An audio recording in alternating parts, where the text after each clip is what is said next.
Tan, tan, tan. Boa noite, galerinha. É dia de prova completa, o chat já tá pegando fogo aí, né, galera? Boa noite, boa noite, boa noite. Sim, pessoal, a prova hoje é completa da CPA 20, mas, lembrem-se que eu sempre falo, faz direto a CPA 20, por quê? 90% do conteúdo da CPA 10 e da CPA 20 são exatamente o mesmo. Então, se você está estudando para a CPA 10 ou mesmo para a CEA, esta live serve para você. Serve para a CPA 10 porque 90% do conteúdo é esse. E se você está estudando para a CEA, 100% desse conteúdo aqui também vai cair na tua prova. O que vai ter de diferente é que algumas coisas serão cobradas com mais afinco, com mais intensidade, com mais detalhamento, vamos dizer assim, tá? Então, pessoal, hoje aqui, ó, vamos esquentando os motores, vamos fazer uma prova da CPA 20 juntos, completos. E sem mais delongas, para a gente começar aqui no horário, 20 horas em ponto, são 60 questões e vai funcionar da seguinte forma, tá? Eu quero que vocês respondam aqui no chat para mim sempre qual é o número da questão e já manda aqui a resposta correta. Então coloca lá, sei lá, o 4590, letra A, 4560, letra B, tá? Vamos participando aqui no chat. É super importante para a tua aprovação, tá? Porque a graça dessa live, que a graça desse vídeo, é justamente que você simule que seja um dia de prova. Então vai prestando atenção, vai fazendo aqui, ó. Aproveita que o pai tá aqui te ajudando, tá? Então, galera, prova completa da CPA 20, sem mais delongas, ó. Vamos começar aqui, são 60 questões. Vamos ver quanto tempo a gente leva aqui fazendo bem pausado e tranquilamente, tá? Questão número 3530, então, como eu acabei de comentar, ó, se você está vendo no replay, não tem problema, tá? Vai mandando aqui a resposta aqui no chat, tá? Então eu vou dar um tempinho aqui para vocês lerem. Vamos lá, 3530, manda a resposta aqui no chat, tá? As corretoras de valores imobiliários e de mercadorias têm como principal função. Bom, então, para que serve uma corretora de valores imobiliários? Serve para promover de forma eficiente a distribuição de títulos. Bom, uma corretora atua na distribuição de títulos e valores imobiliários? Olha, ela até atua, né? Então a gente vai lá comprar o IPO de uma empresa, a gente vai fazer a compra desse IPO, uma subscrição, alguma coisa assim. A gente vai fazer essa compra por uma corretora, então não faz sentido, né?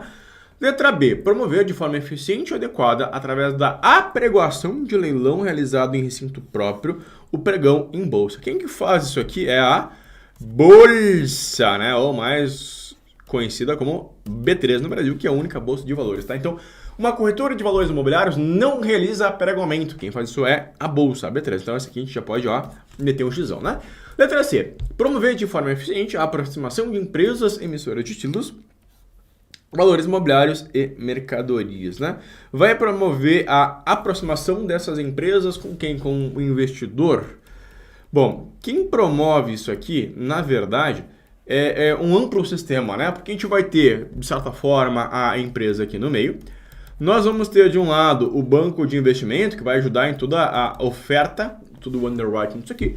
E do outro lado aqui, a gente vai ter os investidores, que vão ser clientes das corretoras de valores imobiliários, tá? Então, a corretora não vai atuar aqui como aproximador, né? Ela vai fazer uma coisa que a gente chama de distribuição, né? São integrantes do sistema de distribuição de valores imobiliários. E letra D, promover de forma eficiente a aproximação entre compradores e vendedores de títulos, valores imobiliários e mercadorias. Poxa, essa aqui está correta, né? Então, esta aqui está mais correta do que essa aqui. Então, é bem comum, é de praxe nas questões da Ambima ter duas alternativas corretas, porque esse aqui até tá ok, mas esse aqui está mais ok, né? Porque basicamente, o que a corretora vai fazer? Ela vai pegar o Kleber aqui, né? Eu quero vender ações de B3, né? No exemplo aqui, né? Eu quero vender minhas ações de B3 e, sei lá, o Neuzinho Quaresma aqui quer comprar ações de B3. E a corretora vai aproximar essas duas partes aqui, tá? Inclusive tem alguns esquemas, né? Alguns esquemas não, né? São sistemas de que primeiro a corretora vai tentar liquidar essa ordem dentro da corretora, né? Então, resposta correta aqui pra gente, ó, letra D de dadinho. Vamos para a questão 2, ó, né? 4615, ó, 4615, manda aqui no chat, ó, 4615, qual é a pergunta, tá? Manda 4615, qual é a pergunta, tá? O conjunto de instituições pertencentes ao Sistema Financeiro Nacional. É denominado de... Lembra que lá no Sistema Financeiro Nacional, a gente tem uma separação, né? A gente tem lá o Conselho Monetário Nacional. Embaixo do Conselho Monetário Nacional, que é o órgão máximo do Sistema Financeiro Nacional, que ele dá todas as diretrizes que devem ser seguidas, a gente tem o Banco Central. Esse cara aqui vai cuidar do que a gente chama de mercado financeiro.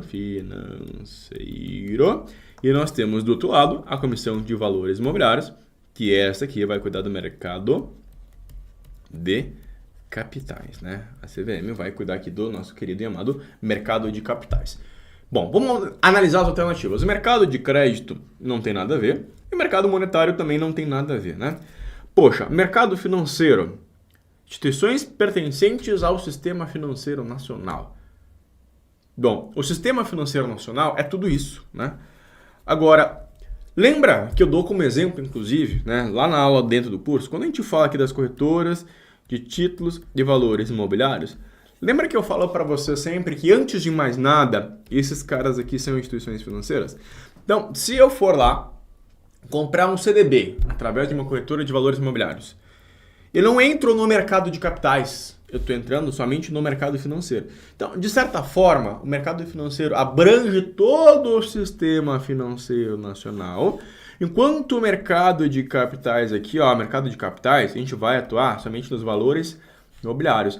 Então, olha que louco, é a segunda questão que a gente está analisando, e a gente tem a mesma pegadinha do MIMA, que a pegadinha é, tem duas que estariam corretas, só que qual delas aqui estaria mais correta, tá? Então, presta muita atenção que isso aqui vai acontecer bastante na tua prova. Vamos aqui para a questão número 3, tá? 99,97. 99,97. Manda aí no chat, tá? 9997.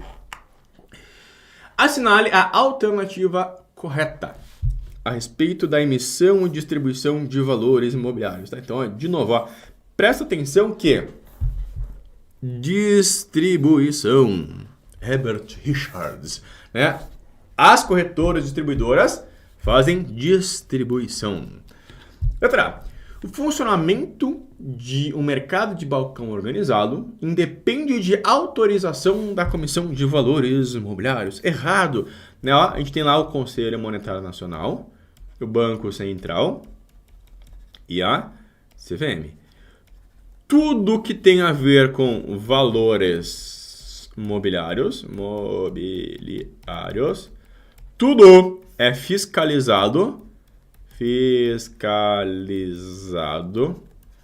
autorizado e também regulado, né? Lembra que eu brinco sempre que a CVM tem o que a gente chama aqui de poder de polícia.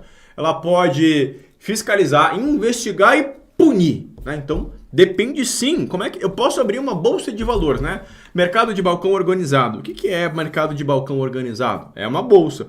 Eu posso abrir uma bolsa de valores sem autorização da CVM? Não, não posso. Então, essa aqui tá errada, né? E não existe situação em que o valor imobiliário pode ser negociado simultaneamente nos mercados de bolsa e balcão, né? Isso aqui tá errado também. Hoje em dia, todos os fundos imobiliários, nossos amados FIIs aqui, hoje em dia todos os nossos amados FIIs são praticamente listados em bolsa, né? Então você tem lá, por exemplo, um fundo que eu lembro, tá? A gente tem o fundo Hotel Max Invest, HTMX11. O fundo do Hotel Max Invest, hoje, ele é listado em bolsa, tá? Antigamente, quando ele surgiu no mercado, acho que isso aqui era o longínquo ano lá de 2008, o fundo do Hotel Max Invest, que é um fundo imobiliário aberto, listado em bolsa hoje, ele era negociado com um código HTMX11B de balcão. E como que eu comprava esse fundo? Entrava lá no home broker de qualquer corretora, colocava o código, só botava o Bzinho de balcão aqui e pá! Ou seja, ele era simultaneamente negociado no mercado de bolsa, eu comprava através do meu home broker, e também no mercado de balcão. Então essa aqui tá ok, né? Então existe, né? Então o inexiste aqui, ó, traz a questão como errada pra gente. Valores imobiliários são títulos que concedem a seu titular certos direitos em relação à companhia. Até que tá ok. Se eu compro ação de Petrobras, eu tenho direito a receber dividendos de Petrobras.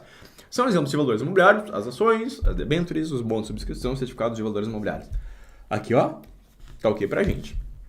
E letra D, compete ao Banco Central do Brasil expedir normas para emissão pública de valores imobiliários. Não! Quem que vai cuidar disso aqui, ó, é a CVM, a Comissão de Valores Imobiliários. Então essa aqui, ó, também tá errada. Sobrou pra gente aqui, ó, a letra D da Dingo. Vai, mousezinho, ó. Sobrou. Opa, C, né? C de cachorro. C de cachorro.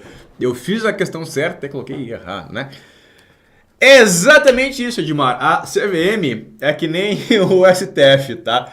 Faz tudo o que é coisa, né? Ele manda, ele governa, ele decide, ele julga. A CVM faz tudo sozinha, tá? Olha que legal. Essa questão aqui é muito boa, tá? 32% de erros. Eu acho que os alunos estão espertos, tá? Com relação ao papel moeda. Assinar a alternativa correta. E aqui a gente tem uma medida muito importante, que é a lei complementar 179 de 2021. Cara, parece que foi ontem isso aqui, mas 2021 faz um tempinho já, né? A lei complementar 179 de 2021 trouxe a chamada autonomia do Banco Central, né? Ela trouxe a autonomia do Banco Central do Brasil. Quando a 179 trouxe a autonomia do Banco Central do Brasil, ela alterou algumas coisas que estão lá na longínqua lei 4.595 de 1964. Kleber, precisa decorar número de lei? Não, não precisa, mas é que eu sou professor, eu tenho que saber, tá? Então, veio alterar algumas coisas. Por exemplo, antigamente, o Conselho Monetário Nacional tinha que autorizar o Banco Central a imprimir moeda. Agora, o Banco Central é autônomo, ele vai lá e decide: estou imprimindo moeda. Caso da moeda, cumpra-se, tá? Então, quem autoriza a sua emissão é o Conselho Monetário Nacional. Isso aqui era até antes de 2021, não mais. O Banco Central autoriza a sua emissão e o CMN emite, né? O CMN não faz nada, né? Lembra que CMN, os Cs, né? Conselho Monetário Nacional, Conselho Nacional de Seguros Privados e Conselho Nacional de Previdência Complementar, né? Conselho. Para quem a gente pede conselho? Quando você pede conselho para alguém, ele não faz nada, ele te dá um conselho, né? Então o conselho não faz nada, niente, zipi, nada, né? O Banco Central autoriza a sua emissão em caso de uma moeda, como lá na Casa de Papel, executa a impressão, tá correto, né? Casa da moeda é só uma grande impressora. O CMN autoriza, não autoriza mais. Então, sobe pra gente, letra C de cachorro, cachorro. Vamos para a questão número 5, cinque, tá? A CVM tem suas principais funções. Galerinha, quando a gente vê esse tipo de questão aqui, é importante ler, ó, porque provavelmente vai ter aqui um enunciado, vai ter as alternativas e normalmente tem um texto aqui embaixo, tá? Neste exemplo específico, não tem um texto aqui embaixo. Se tiver um texto aqui embaixo, eu recomendo que você faça da seguinte forma, ó. Lê o enunciado e depois lê o texto. Para saber se é incorreta, correta, se é política monetária, se é política fiscal, esse tipo de coisa, tá? É muito importante fazer isso, tá? Então, a CVM tem como principais funções. Vamos ver. O que tem a ver com a CVM? Proteger os titulares de valores imobiliários? Sim, né? Inclusive, eu gosto sempre de desenhar um esqueminha que é o seguinte, ó. A gente tem a CVM no meio. A gente tem as sociedades anônimas, né? Não é necessariamente as sociedades anônimas, né? A gente tem aqui os players, vamos chamar de players, né? Quem temos de players? As sociedades anônimas, nós profissionais, as corretoras distribuidoras, os bancos de investimento, né? E aqui embaixo a gente tem os investidores, né? Qual é a principal função da CVM? Se a gente olhar lá a lei que cria a CVM, vai dizer o seguinte, ó, a principal atribuição da CVM é incentivar a poupança no capital social de valores imobiliários, em capital social das empresas, né, de valores imobiliários. Daí a gente tem lá uma lista de atribuições para a CVM, né? Só que o grande esquema, o grande racional disso aqui é entender que a partir do momento em que a CVM fiscaliza os players, ou seja, se ela está fiscalizando os players lá do mercado financeiro, tá fiscalizando o cara que trabalha na corretora para ele não fazer front-running. Tá fiscalizando o gestor para não fazer insider trade, né? Se ele tá fiscalizando esses caras, ele tá automaticamente protegendo os investidores. E dessa forma ele cumpre a sua missão master de incentivar a poupança no capital social ou em valores imobiliários, né? Então, proteger os titulares de valores imobiliários, está correto. Promover a expansão e funcionamento regulado do mercado de ações, também está correto. E intermediar operações de câmbio. Olha que importante, a CVM vai regular, fiscalizar, autorizar. Agora, quem intermedia operações de câmbio são as corretoras de títulos e valores imobiliários. Então, essa aqui está errada. A gente tem aqui 1 e 2. 1 e 2, resposta correta aqui para a gente, letra C de cachorrinho. Né? Temos vários Cs por enquanto, tá? Vamos para 17662. Essa questão aqui é novinha pelo número, tá? Se a gente está com um banco de questões de quase 20 mil, essa questão aqui deve ser bem novinha, tá? Mandem no chat, galera. Mandem no chat, vão participando, que é super importante, tá? Ao checar se a situação financeira do seu cliente é compatível com o produto, serviço ou operação está se verificando. Olha que legal. Aqui na questão 6, a gente está passando para um módulo 2, né? A gente está falando aqui de economia, finanças e análise de prevenção à lavagem de dinheiro e financiamento do terrorismo, né? Análise do perfil do investidor. Ao checar a situação financeira do cliente compatível com o produto, serviço ou operação, está se verificando. Bom, eu acabei de falar que a gente está no módulo 2, que a gente fala de análise do perfil do investidor e prevenção à lavagem de dinheiro e financiamento ao terrorismo. Então a gente está falando de API, né? A API, ou análise do perfil do investidor, é muito mais para a gente aqui teórico, tá? A Ambima fala muito de análise do perfil do investidor. No mercado, no dia a dia, na prática, a galera fala muito de suitability, né? O suitability, na verdade, é o processo como um todo, que a gente faz a análise do perfil do investidor, que é muito mais aquele questionário. A gente vai fazer o suitability, que é justamente enquadrar os produtos corretos para o cliente correto. Então a gente está falando aqui de API suitability, né? Então, se há adequação entre a recomendação e o perfil do cliente, adequação do produto, serviço, operação e objetivo do investimento, tá? A gente analisa o perfil do investidor, tá? Por que eu gosto de falar a API e não suitability? Porque na tua prova vai perguntar sobre a análise de perfil do investidor. Eu falei de perfil, aqui de perfil, ou eu falei de objetivo? Eu falei de perfil, tá?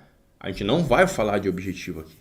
Então, momento da vida financeira do cliente, também não. E o nível de conhecimento financeiro do cliente, até pergunta lá, nos últimos 12 meses, nos últimos 24 meses, qual das opções abaixo você investiu? Tem uma lista lá com todos os tipos de investimento, né? Então, mas ao checar a situação financeira do cliente, é compatível com produto, serviço, operação, a gente está verificando o perfil do cliente. A gente está fazendo análise do perfil do investidor, ok? Então, resposta correta para a gente ficou aqui de...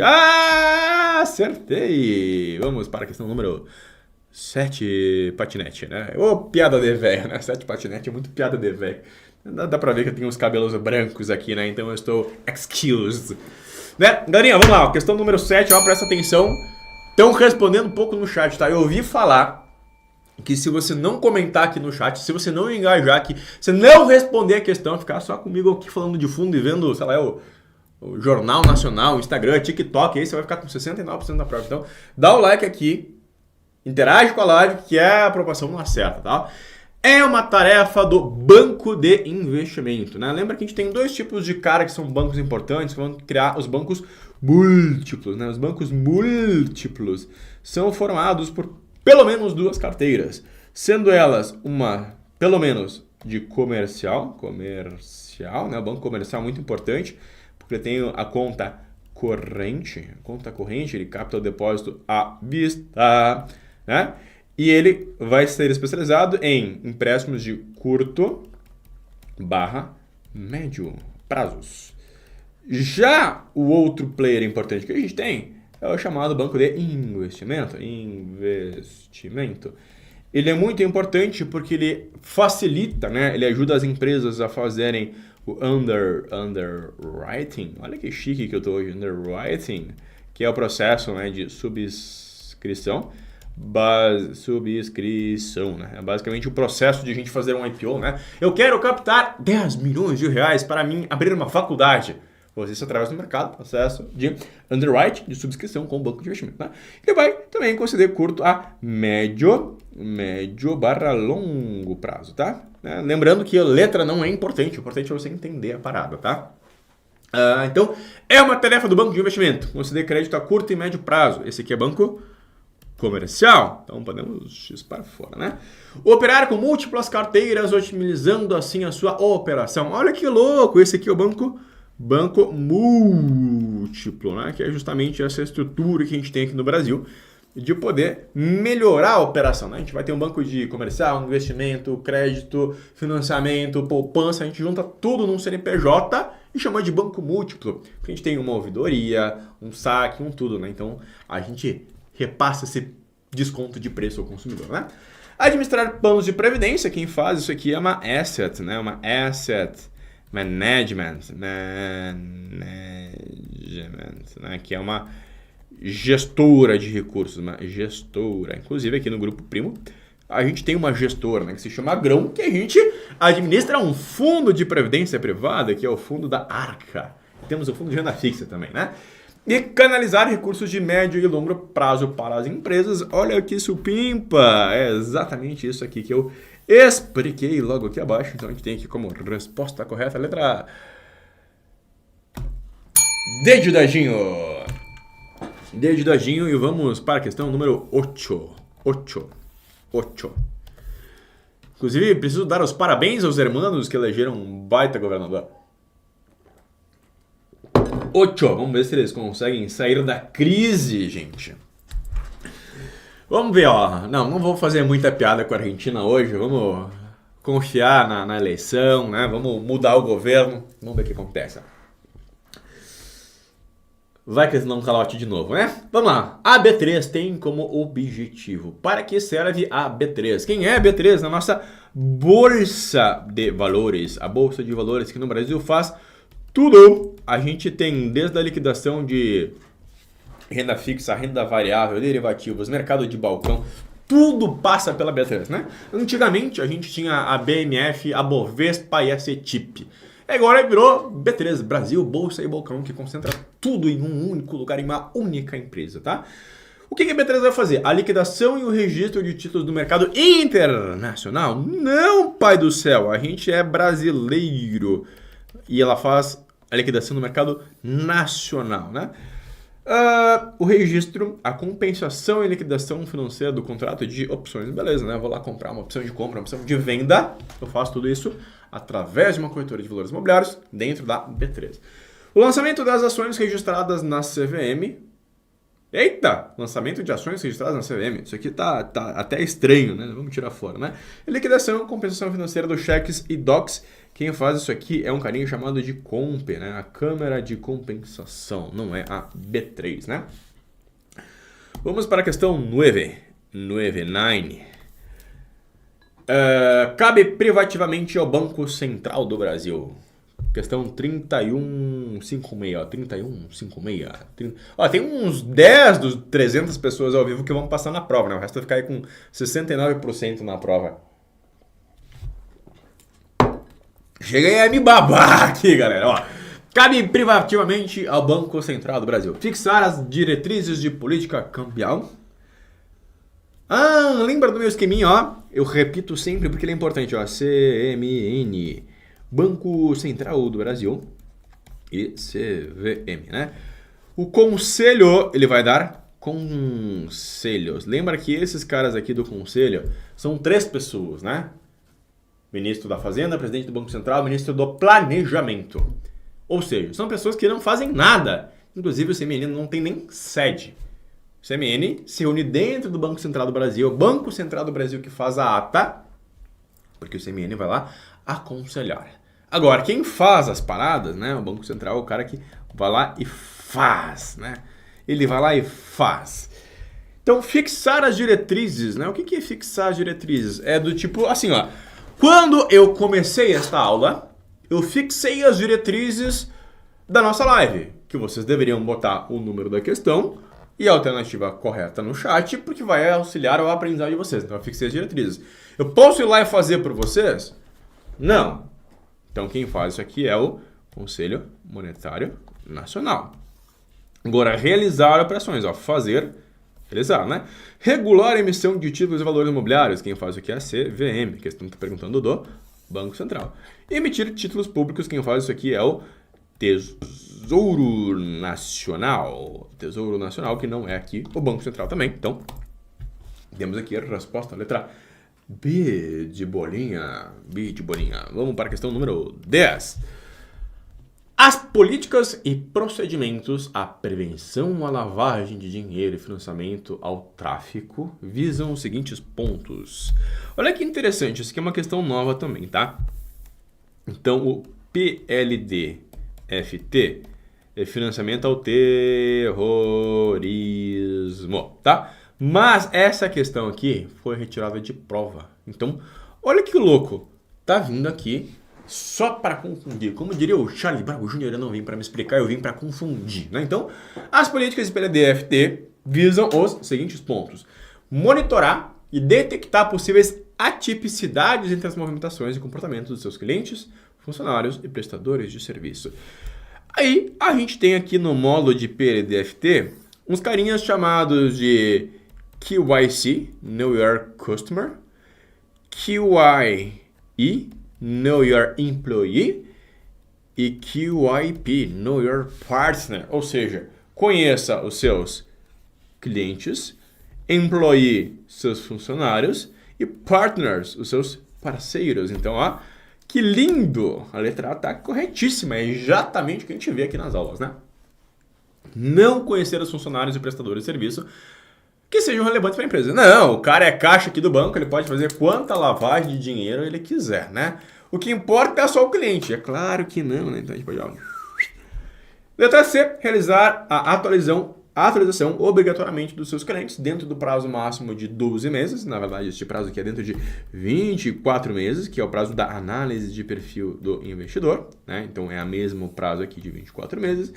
E buscar conhecer os funcionários da pessoa jurídica, a qual não tenha vínculo algum com o beneficiário final do cliente. Não, vou buscar aqui uma empresa completamente aleatória no mercado. É isso que está dizendo a questão, né? Não tem nada a ver aqui. Então, ficou pra gente aqui, ó, a mais corretinho, a letra A de acertei. Vamos para a questão número 11.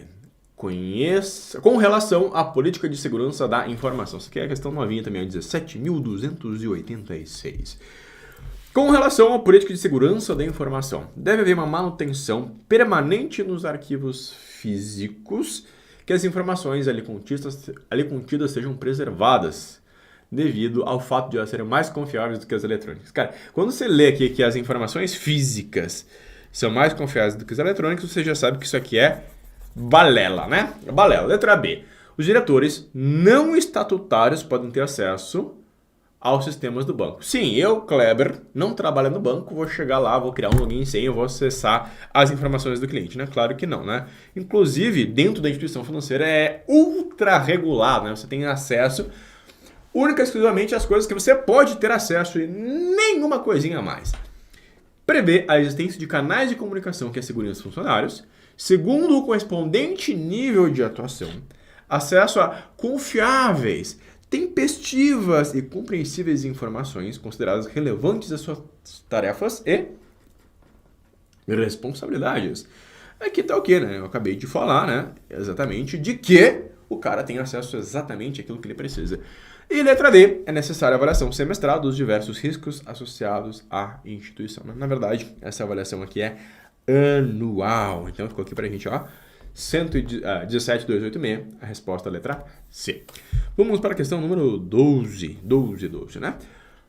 17.282.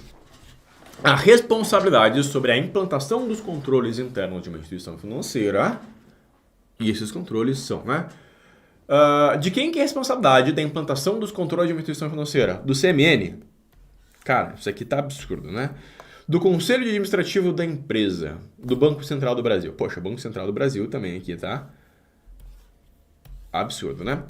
Quem que vai fazer a implementação? Ó, implementação, né? Responsabilidade de implementação. Responsabilidade de implementação é uma coisa do ato de fazer, né? É uma rotina de... chamar de dia a dia da empresa, né? O Conselho Administrativo da Empresa. Poxa, o Conselho Administrativo, a gente imagina lá os CEOs, né? O C-Level. Essa galera aqui, que é de C-Level, eles não fazem nada. Não fazem nada. Inclusive, né? Eu, Clebinho aqui, eu acabo sendo um C-Level aqui do Grupo Primo. E, cara, é uma coisa difícil pra mim. Porque o que eu gosto de dar aula, de estar aqui explicando, eu gosto de fazer coisas, né? E, às vezes a reunião, não faz nada, é preciso até improdutivo, né? Então, o Conselho Administrativo da Empresa. Cara, esses conselhos administrativos aqui, ó, não fazem nada, né? Então, quem vai fazer de fato é o diretor, né? Então, a gente vai ter o Conselho Administrativo, que vai ser o chefe, do diretor. Então, o que a gente faz? A gente manda os carinhas irem lá e fazer alguma coisa, tá? Então, quem executa, quem faz as paradas é a diretoria da empresa. E, obviamente, esses controles aqui são obrigatórios, né? Então, a gente podia alternar aqui, ó, tirando os facultativos, que a gente sabe que não é. Sobraria o CMN, que não faz nada, e a diretoria da empresa. Então, essa aqui é uma questão aqui relativamente fácil, né?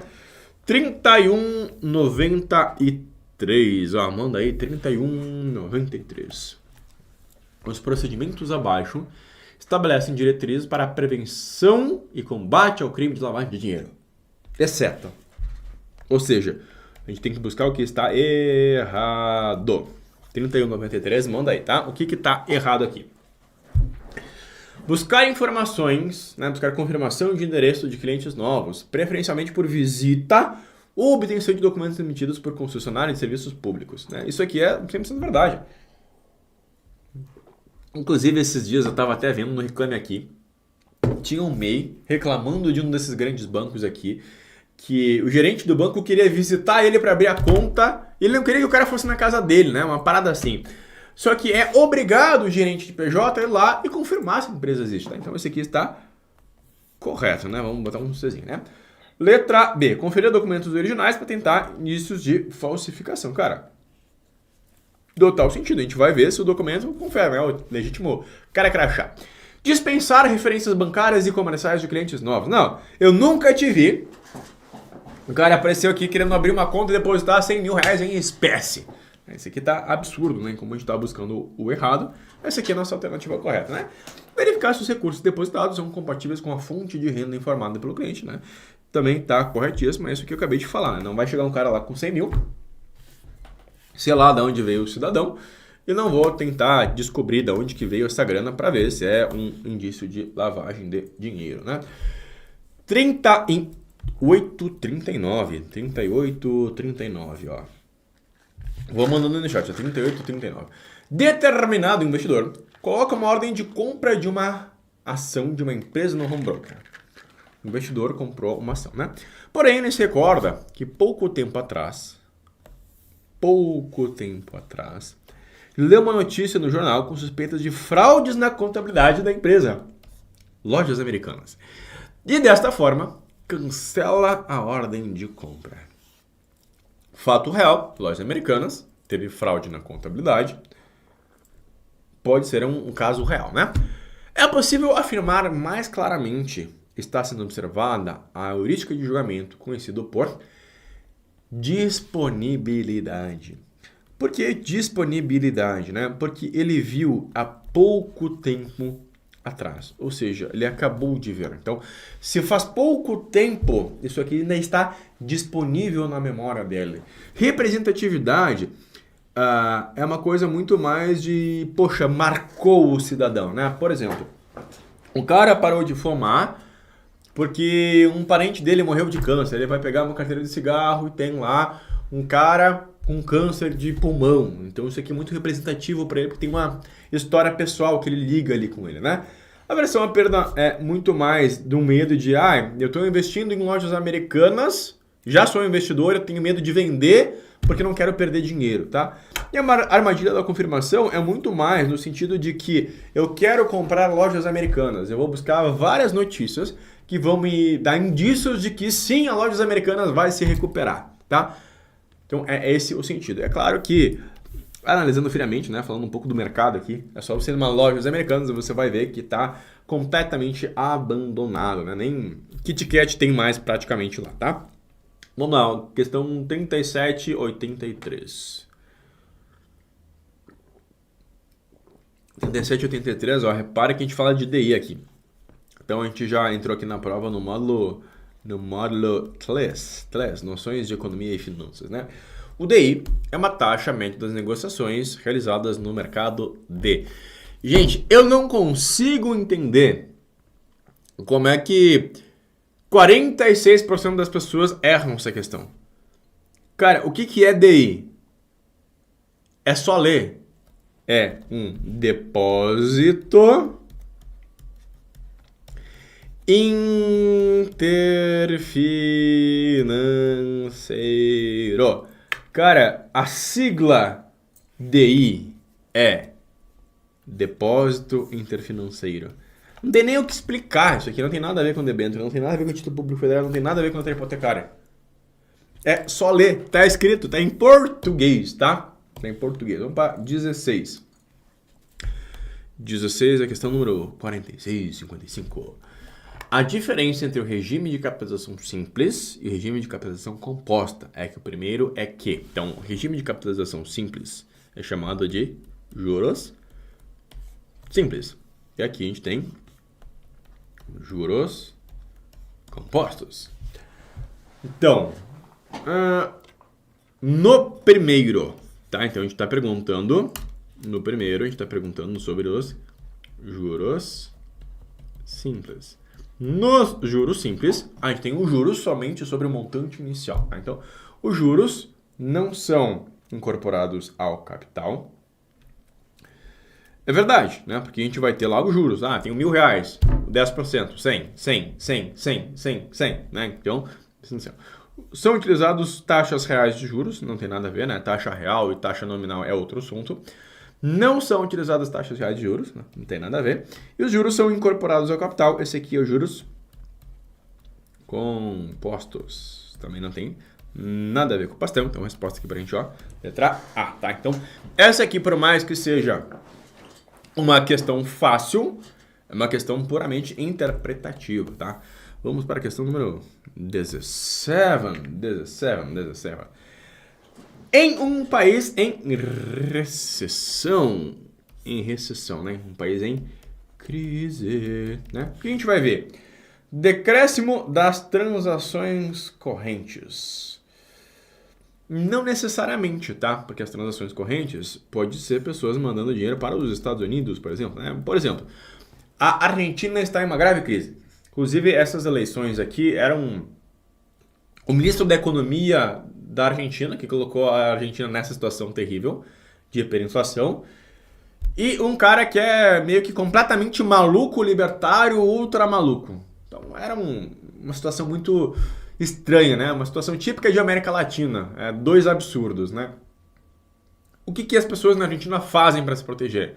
Elas pegam o seu dinheirinho e mandam o seu dinheiro para os Estados Unidos, para o Brasil, para o Uruguai, principalmente, né? Então, não necessariamente vai ter um decréscimo das transações correntes, a gente vai mandar dinheiro para fora, né?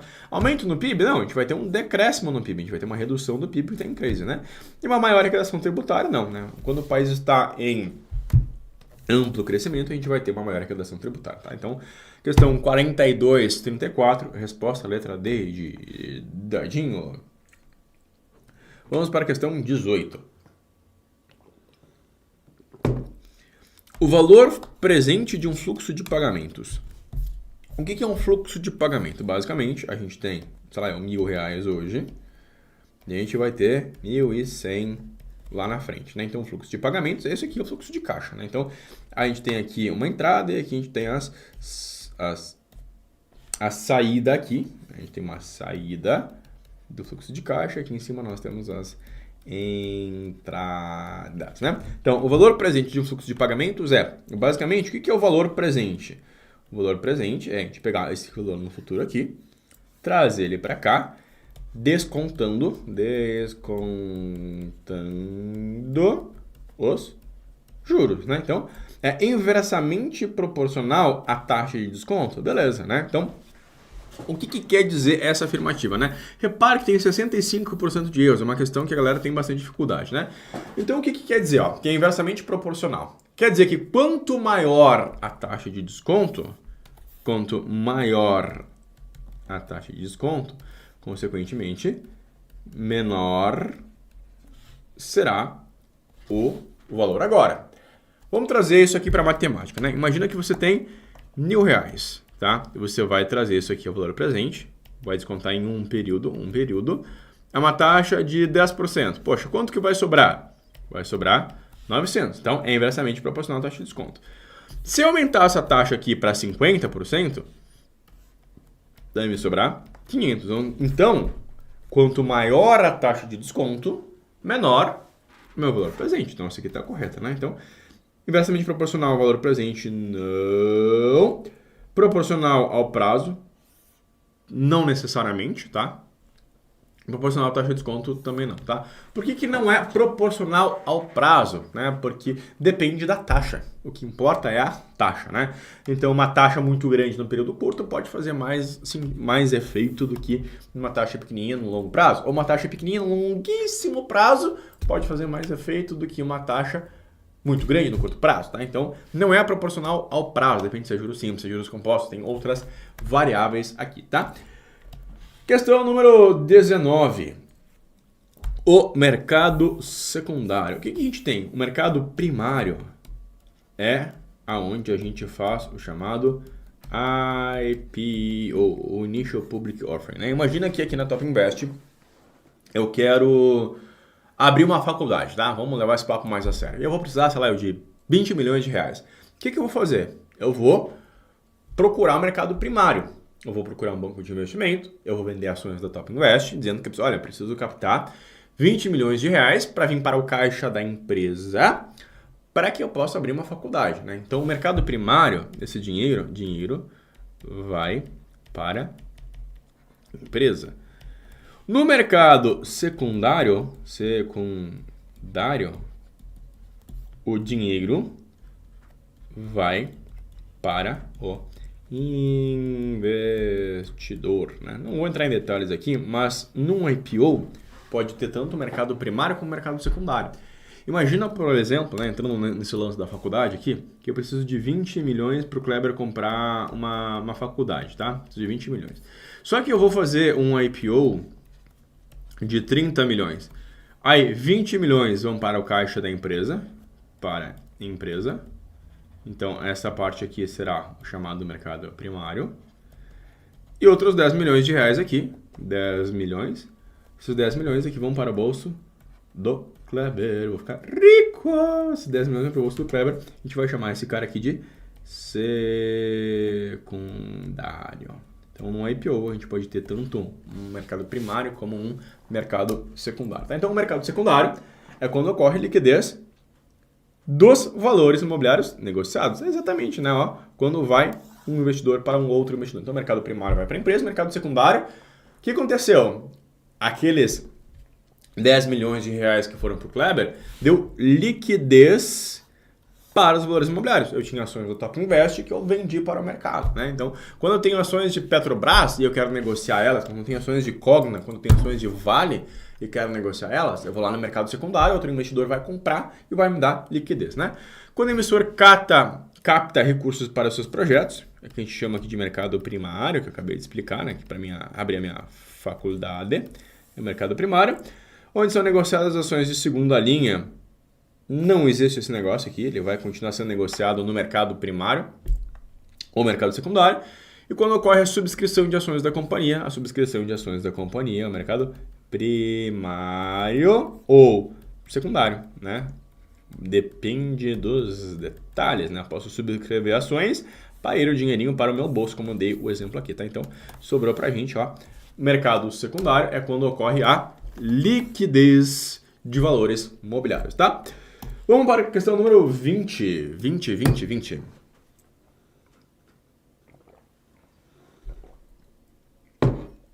Ah, olha que louco. Perguntava aqui do mercado secundário. E agora a pergunta do mercado primário. A gente já sabe o que é o mercado primário, que eu vou explicar. Ó. É o único lugar onde podem operar corretoras de investimento? Não. São negociados pela primeira vez os títulos de valores imobiliários? Beleza. São feitas transações apenas com debêntures e notas promissoras, não dei um exemplo de ações, e ocorrem operações de títulos já em circulação. Esse aqui é o mercado secundário, né? Então aqui, ó, são negociados os títulos pela primeira vez, né? E onde o dinheiro vai para o caixa da empresa. Vamos para 21, que aquela ali foi barbadinha, né? Sob quais condições é permitida a emissão de debêntures para bancos múltiplos, né? Quem pode emitir debêntures? As sociedades anônimas, que podem ser de capital aberto ou podem ser de capital fechado, né? Só que as sociedades anônimas de capital fechado têm umas regras bem restritas, né? Desde que não sejam instituições financeiras. Instituição financeira nunca vai emitir debênture. Por quê? Eles emitem LCI, emitem LIG, emitem LCA, emitem CRI, CRA, qualquer coisa, tá? Debênture é para empresa não financeira. Então, quando que vai emitir? Nunca, jamais, sob nenhuma condição, tá? Carteira de investimento não tem nada a ver, comercial de investimento não tem nada a ver, capital social não tem nada a ver, tá? Banco nunca vai emitir debênture. Debênture é uma pressão exclusiva de empresas não financeiras, então jamais vai emitir, tá? Questão número 22 ou 4334. Dizemos que uma opção está at the money. Quando a gente fala aqui de classificação de opções, a gente tem 3 classificações, tá? A gente tem o at the money, a gente tem o out the money e a gente tem o in the money. Né? O in é o dentro do dinheiro, o at é no dinheiro e o the money é fora do dinheiro, né? No dinheiro, at the money. Se tá no dinheiro, o strike, ou chamado também de preço de exercício, é próximo ao valor de mercado, tá? Então, o que a gente quer? Uma opção com strike ou preço de exercício próximo ao valor de mercado. O seu preço de exercício é próximo do ativo subjacente no mercado à vista, ó. Beleza, é isso que a gente quer, né? Seu preço de exercício é superior ao preço de exercício do mercado à vista. Esse aqui é o out the money. Quando o investidor obtém ganho em capital investido, não tem nada a ver, tá? Isso aqui depende da operação, depende da estratégia, depende do gráfico de opções, né? E o seu preço de exercício é inferior ao preço subjacente. Esse aqui é o in the money, tá? Então, esse aqui ficou pra gente, ó, respostinha correta, a letra A de acertei. Vamos para a questão número 23. O mercado de swap. O que é um swap? O swap é um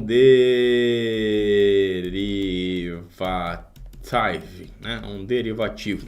Nós temos 4 tipos de derivativos. Nós temos os swaps, nós temos as opções, nós temos o mercado a termo e nós temos o mercado futuro, né? Para que servem os mercados de derivativos? Cara, todo e qualquer mercado de derivativos vai servir para 3 coisas: para hedging, para arbitragem e para especulação. Kleber, como é que eu vou fazer especulação com swap? Sim, é possível a gente especular com swap, né? Porque quando eu faço uma troca, eu posso dizer que eu estou fazendo um hedge. Posso, né? Tenho lá um dinheiro para receber em dólares, eu vou trocar o DI pelo dólar, né? Ok, né? É uma interpretação, eu estou me protegendo. Só que por que eu estou me protegendo? Eu posso estar querendo fazer isso para ganhar dinheiro, né? Ou seja, eu acredito neste cenário aqui, né? Então, de certa forma, eu estou especulando. Eu posso arbitrar também, porque eu posso fazer o contrato de swap em 2 mercados diferentes e posso também acabar arbitrando, tá? Então, sempre que a gente falar do mercado de derivativos, ou mercado, né, corretamente falando em português, em derivativos, a gente sempre vai poder hedgear, arbitrar e especular, tá? Sempre, sempre, sempre, independente do tipo do mercado, a gente sempre vai ter esses 3 tipos de opções para poder fazer. 3612, né? Uma empresa exportadora irá receber $1 milhão daqui a 3 meses. O tesoureiro dessa empresa, com o objetivo de se proteger do risco cambial, ou seja, esse cara aqui vai fazer um hedge, ou seja, ele tem um dinheiro para receber daqui a 3 meses. Como é que eu vou saber quanto estará o dólar daqui a 3 meses? É impossível saber. Então, o que eu vou fazer? Eu vou me hedgear e eu vou me proteger. Como que eu vou fazer isso? Comprar uma opção deste montante. Cara, eu vou comprar uma opção de quê? Então, vamos deixar aqui, ó. Comprar um forward desse montante. Ou seja, eu vou comprar dólar. Ou seja, eu vou receber $1 milhão, eu vou comprar mais dólar. Não. Eu preciso vender dólar, né? Porque eu já vou receber $1 milhão. Eu preciso vender $1 milhão, né? Vender é uma opção de compra. Não, eu não quero comprar mais nada, né? Eu quero comprar uma opção de venda. Ou seja, como é que eu vou me proteger? Se eu vou receber $1 milhão, eu preciso vender esse $1 milhão para transformar em R$1 milhão. Então, somente a letra D está correta para a gente aqui. Porque eu preciso me livrar deste $1 milhão, né? Essa aqui é a barbada. A análise fundamentalista é aquela que fundamenta. Né? E como que a gente vai fundamentar uma empresa? Qual que é a forma mais ampla que a gente pode analisar uma empresa? A gente vai analisar o balanço, a gente vai analisar a economia, a gente vai analisar o setor, ou seja, a gente vai fundamentar amplamente isso aqui, tá? Gráfico de barras. Quem usa gráfico de barras é análise técnica. Análise técnica não é aqui, ó, o nosso feitio, né? Descontar fluxo de caixa projetado para orientar a compra e venda de ações, tá? O fluxo de caixa descontado é uma parte da análise fundamentalista, mas aqui também tá ok, né? Podemos considerar essa questão. Analisa o balanço atual da companhia para orientar a compra e venda de ações. Ó, esse aqui está melhor. Por que está melhor? Porque lá no balanço da companhia, a gente vai ter várias informações que vão fundamentar. A compra e venda de uma empresa não pode ser só fluxo de caixa. A gente tem que olhar as perspectivas de mercado também. Adianta eu comprar uma empresa como o Magazine Luiza com fluxo de caixa? Se a gente for analisar fluxo de caixa da Magazine Luiza, que queima fluxo de caixa, a empresa vale 0. Mas não é bem assim que as coisas funcionam, né? Então a gente tem que ter uma visão mais ampla. Utiliza o gráfico de ponto e figura, né? Quando a gente fala de gráfico, a gente usa análise técnica, né? Não utilizamos gráficos em análise fundamentalista. Então, a resposta aqui é a letra C de cachorrinho. Vamos para a questão número 3752, questão número 26.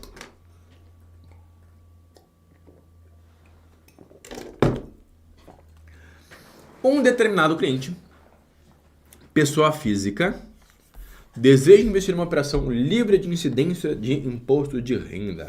Entramos no módulo 4 aqui, no módulo 4. Renda fixa, renda variável, derivativos, né? Na verdade, faz tempinho que a gente entrou aqui, nem percebi, né?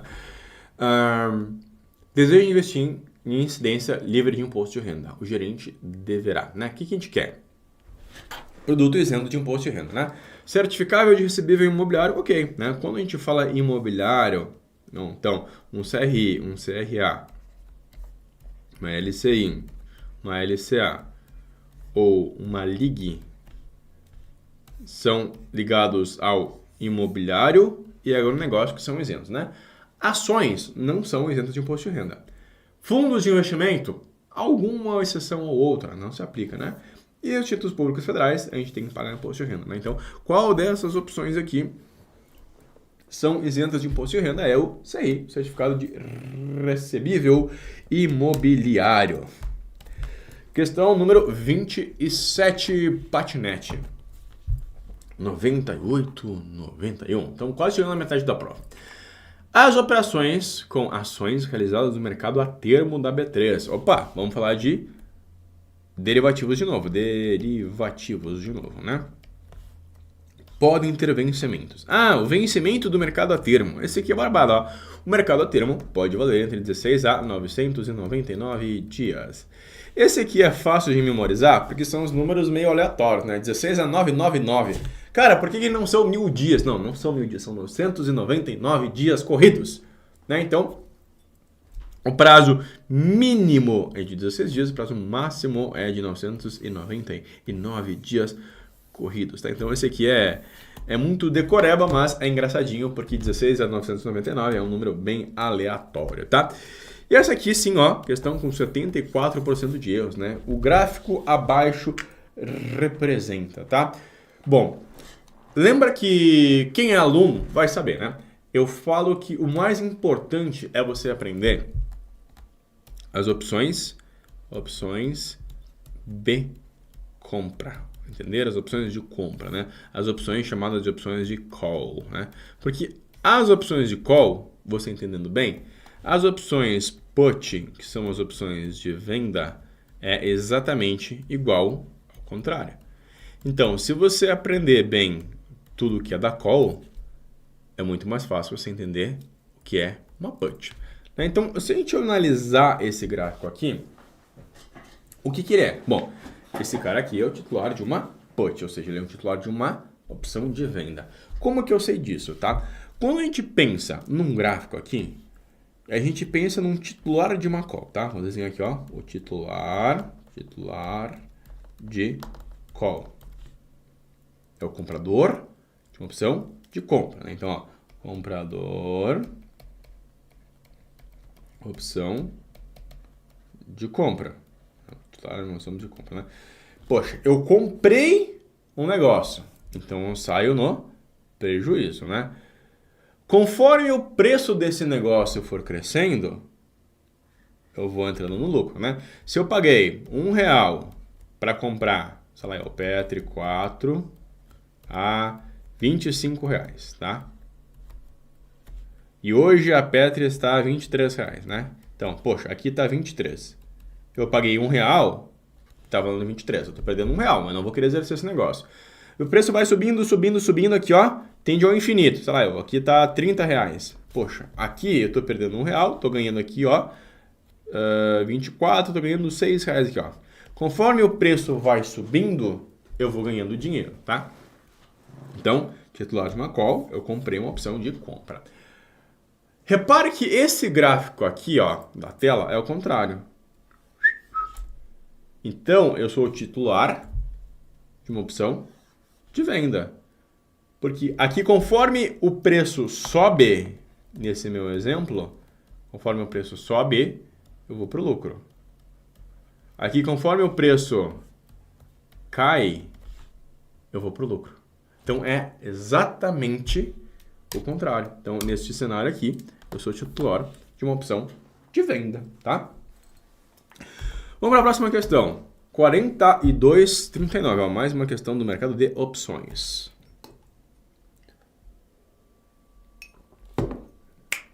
O prêmio de uma opção é... O que é o prêmio de uma opção? É o dinheirinho que a gente paga para ter o direito, né? Comprei uma opção, paguei um prêmio. Você fez um seguro, você pagou um prêmio, tá? Então, o prêmio da opção é estabelecido previamente pela bolsa? Não. É o mercado que vai delimitar isso aqui momentaneamente, né? Então, todo momento que você entra lá, o negócio está oscilando, piscando, verde, vermelho, verde, vermelho, verde, vermelho, né? Acertado em mercado e pago pelo titular ao lançador quando realizada a operação. Beleza, né? Eu comprei uma opção, eu paguei e quem lançou a opção está recebendo. Então, aqui tem tudo a ver, né? Negociado em mercado e pago pelo titular ao lançador quando o exercício da opção. Não, quando eu negociei, eu paguei, né? Eu pago na hora, não vou pagar daqui a 30 dias, cartão de crédito. Acertado no mercado, pago pelo titular ao lançador quando a realização da operação e descontado o preço do exercício. Ó, não tem nada a ver, tá? Quando a gente vai negociar uma opção, a gente paga na hora, né? Eu comprei o negócio, eu já vou lá e já pago, beleza? Questão número 30. Chegamos aqui à metade da nossa prova, tá? Questão 3165. Questão 3165. 3165, tá? Vamos lá. Com relação ao mercado de derivativos, podemos afirmar que... Com relação ao mercado de derivativos, podemos afirmar que... Bom, o que é o mercado de derivativos?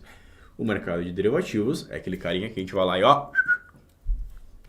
Faz aqueles 4 tipos de operações, né? Mercado a termo, mercado futuro, swap e mercado a termo, tá?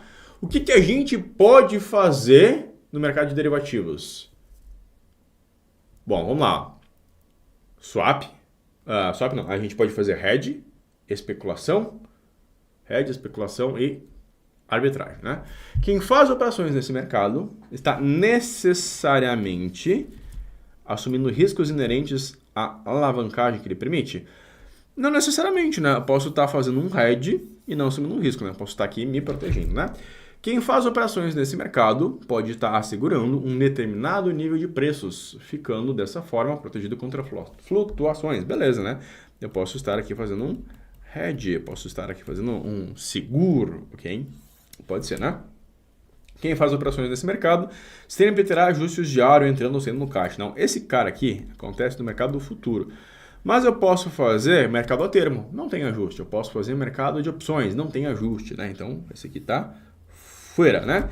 E quem faz operações nesse mercado tem perfil mais ousado ao assumir os riscos. Não necessariamente, porque se eu estou fazendo aqui um hedge, eu estou buscando exatamente, ó, segurança. E se eu estou buscando aqui, ó, segurança, eu não estou assumindo mais riscos, né? Então, tá errado essa questão aqui, ó. A resposta correta ficou para a gente a letra B de bolinha, tá? Ó, questão número 4420, tá? Segundo o Código de Autorregulação de Ofertas Públicas e Títulos de Valores Imobiliários, não deve conter, olha só, não deve conter. Então a gente vai ver aqui o que está certo e o que está errado e procurar o que está errado, tá? Descrição detalhada dos processos judiciais e administrativos relevantes envolvendo a emissora ou ofertante. Cara, isso aqui tem que ter. Tem que ter. Descrição abrandada dos fatores de risco. Não, isso aqui não pode ter. Então a gente já achou a nossa resposta aqui, que é a letra B, né? Dos negócios da emissora ou do ofertante com os coordenadores de oferta pública, tem que ter. Negócios de empresa ou pessoas relacionadas com a emissora, tem que ter também, tá? O que não pode ter é uma descrição abrandada do risco, né? Ela tem que estar bem explícita para o investidor entender quais são os riscos que ele está correndo aqui, né? Então, resposta aqui, ó, para a gente, ó, a letra B de bolinha, tá? Vamos para 39,46, né?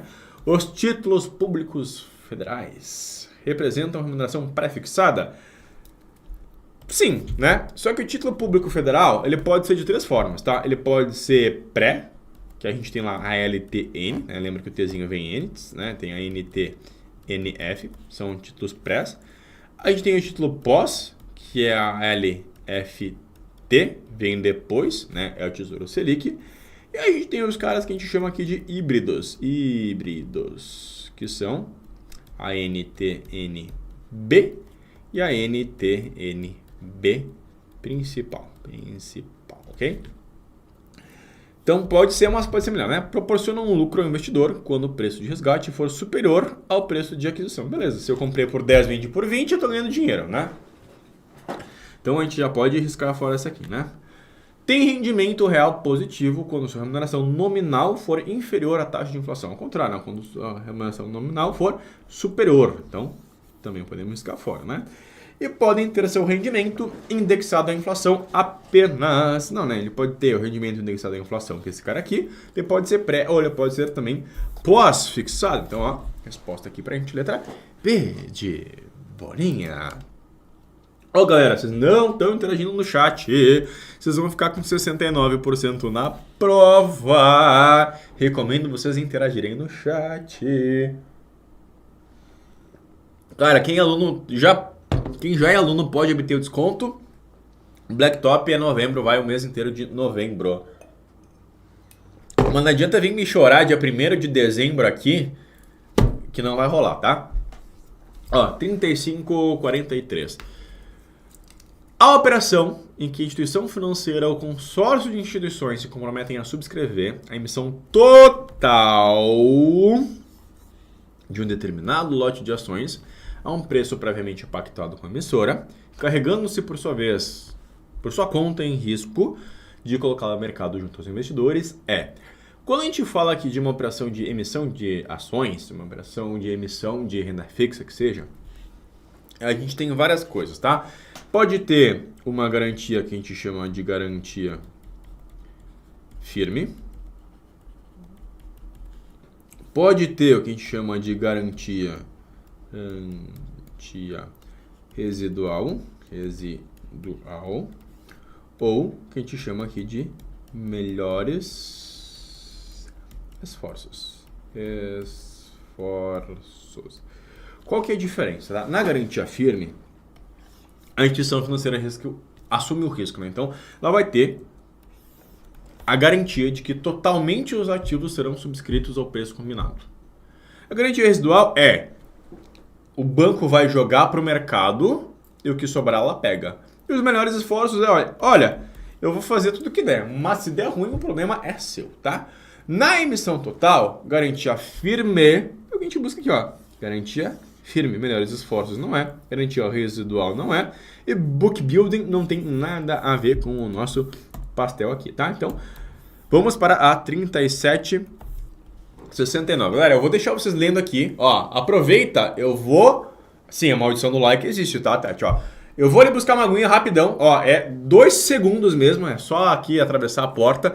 Vou mandando no chat aqui, ó, tem tempo pra ler e comentar, ó, 3769, manda aqui no chat rapidão, ó.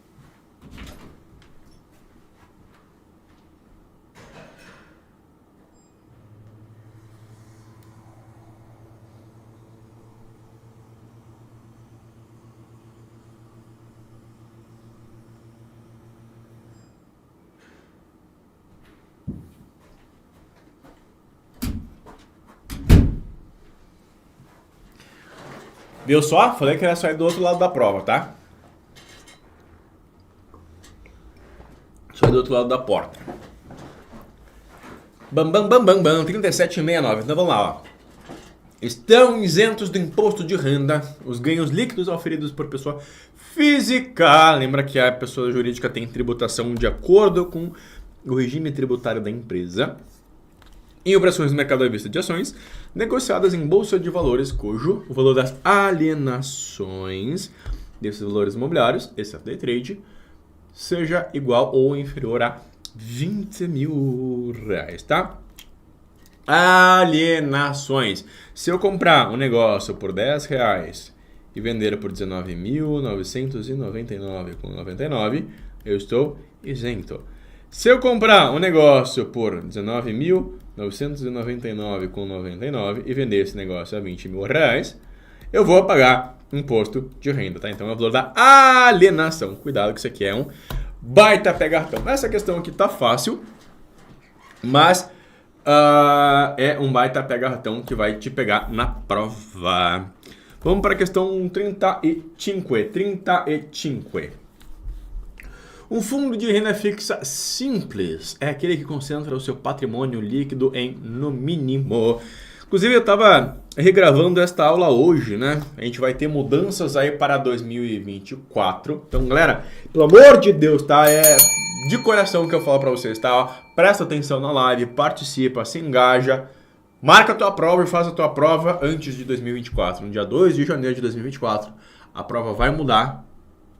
Vai ficar bem mais punk, tá? E eu sei porque eu tô gravando novo conteúdo, tá? Então, confia no pai, tá? Ele tem que investir, no mínimo, 80% em títulos públicos federais? Não, ele tem que investir, no mínimo, 80% em ativos que repliquem se ele for referenciado. Então, se ele for referenciado, tem que ter lá 80% que replique o índice de referência, não é esse caso, né? 100% de títulos públicos federais? Não dá, cara. Tem que ter um caixa também. Esse cara aqui tem que ter um caixa, porque ele é um fundo que a gente chama fundo de classe aberta. né, que as pessoas vão abrir e resgatar, né? Então não dá. 80% do CDB do banco administrado, pois assim torna o investimento mais simples. Não é um investimento mais simples para o gestor, por mais que já seja super simples para o gestor, o fundo de renda fixa é simples, tá? Mas é 95% em títulos representativos da dívida da União com baixo risco de mercado ou emissores que têm classificação de crédito igual ou superior ao governo federal, tá? Então, esse aqui, ó, letra D pra gente, tá? Renda fixa simples, 95% é simples, tá? Esse aqui é barbadinha. Vamos para a questão 4527, a relação fiduciária. O que é uma relação fiduciária, tá? A relação fiduciária, o que é uma fidúcia? É uma relação de confiança, tá? É uma relação de confiança, tá?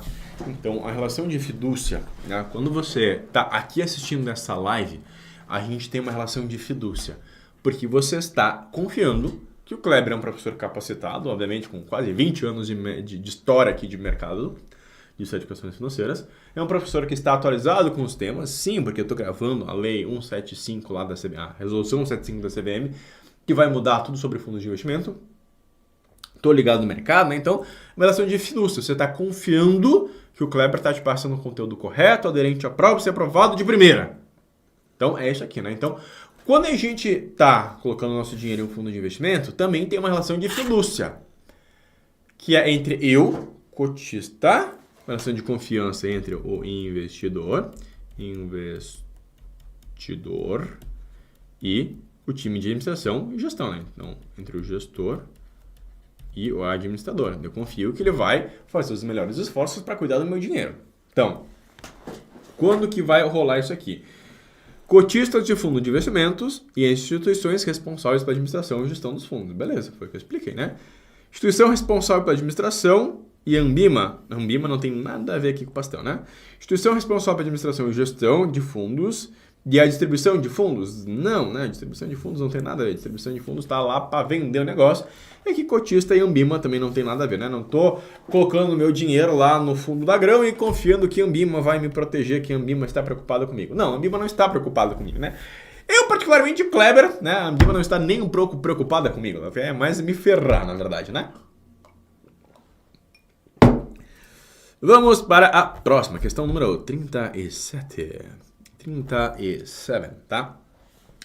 São exemplos de remuneração que podem ser cobrados pelo administrador de um fundo de investimento de acordo com seu regulamento, além da taxa de administração.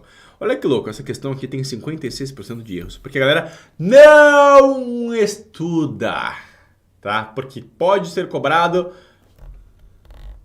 duas coisas do fundo de investimento. A gente pode cobrar uma taxa de administração e a gente pode cobrar também uma taxa de saída, ou pode ser chamada taxa de entrada, né? Entrada, que são taxas aqui de movimentação. Esses caras aqui podem ser cobrados, mas não são usuais, tá? Não conheço nenhum fundo no Brasil que cobre isso aqui, tá? Então a gente tem uma taxa de administração, a taxa de entrada ou saída, que são as taxas de movimentação, tá? E em alguns casos, a gente pode cobrar a taxa de performance, tá? Mas tem fundos que são vedados cobrar a taxa de performance, tem algumas exceções que são para investidores qualificados, tem algumas exceções que são só para investidores profissionais, tá?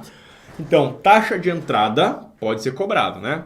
Taxa de custódia não pode ser cobrado, né? Porque a taxa de custódia, quem faz a custódia é o administrador, ou o administrador pode contratar um custodiante, tá? Então, taxa de entrada pode ser cobrado. Taxa de saída pode ser cobrado? Pode também. Taxa de retorno, ok, a taxa de retorno não existe uma taxa com esse nome, tá? Então, como a gente está olhando aqui a regra, né? Inclusive isso aqui vai cair na regra nova, que é a Instrução Normativa CVM número número 175, que entra em vigor agora em janeiro de 2024. Taxa de saída pode ser cobrado, taxa de retorno, eu falei que não existe, sobre aqui a taxa de entrada ou saída, taxa de performance e tem aqui também taxa de administração, que pode ser cobrada do fundo de investimentos. Vamos para a questão número 38. 38. Vão lendo aí, vão lendo aí, vão lendo aí. Leia e comente no replay. A volatilidade de um fundo de investimento se caracteriza por... O que é volatilidade, né? A volatilidade em investimentos a gente chama de risco, né? É a medida que a gente usa para calcular o risco. O que é a volatilidade? É o sobe e desce, sobe e desce, sobe e desce, sobe e desce, sobe e desce do mercado, tá? O sobe e desce do mercado é a volatilidade, que a gente chama de risco, né? Normalmente isso aqui é calculado pelo desvio padrão. Então, a volatilidade é a oscilação no preço dos ativos presentes na carteira. Beleza, é exatamente isso aqui, né? A possibilidade de o gestor de um fundo não honrar seus compromissos em caso de perda do fundo. Isso aqui é risco Argentina. Argentina é o risco de calote, né? A Argentina deu calote em 2020. Vai saber se o Milei também não vai dar um calote agora em 2024, né? Pela quantidade de ativos com baixo risco de crédito. Não tem nada a ver com risco de crédito, tá? Risco de crédito é um outro risco. Risco de volatilidade é o risco de mercado, né? E pela quantidade de ativos que compõem a carteira de um fundo de investimento, isso aqui é muito mais um risco de diversificação, tá? Então, volatilidade é a oscilação dos prices, dos preços, ok? Vamos para a questão número 39, né? Um clube de investimentos, ó, questão 10.617, que é bem no meio do nosso banco, né? É um condomínio aberto constituído por pessoas naturais Bom, gente, um fundo de investimento, ele tem cotistas ilimitados no papel, tá? E os fundos de clubes de investimento, antigamente, eles eram muito mais amplos, né? Eles começavam com 3 e iam até 150 participantes, tá?